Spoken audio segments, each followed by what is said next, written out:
அழகு சார். என் பொண்ணு மேல்நிலைப்பள்ளி ராமநாயகபுரத்தில் படிக்கிறாங்க சார்.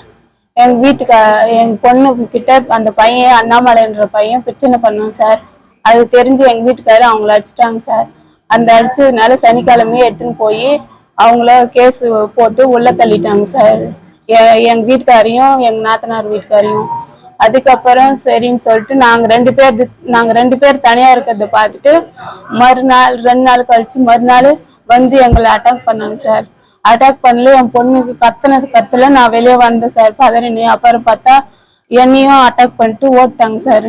3 பேர் இருந்தாங்க சார். நீ இருக்கிறதுனால தானே இவ்வளவு பிரச்சனை ஆகுது, உன்னை கொலை பண்ணிடுற மாதிரி கொலை முயற்சி பண்ணாங்க. அதுக்கப்புறம் நாங்க கத்தல பக்கம் அக்கெல்லாம் ஒடியான்ட்டாங்க. ஜிஹெச்சுக்கு போன் பண்ணாங்க. ஆம்புலன்ஸ் வந்துச்சு, ஏத்தின்னு வந்தாங்க. இப்போ வந்த உடனே எங்களுக்கு பாதுகாப்பு இல்லாததுனால நாங்க இங்க இருக்கிறோம், நாங்க டிஸ்சார்ஜ் பண்ணி போங்கன்னு சொன்னாங்க ஹாஸ்பிட்டல்ல. எங்களுக்கு பாதுகாப்பு இல்லை, அதனால நாங்க இங்கே இருக்கிறோம், நாங்க போக மாட்டோம், நாங்க தனியா தான் இருக்கிறோம். எங்க வீட்டுக்காரர் டேசல்ல இருக்காங்க.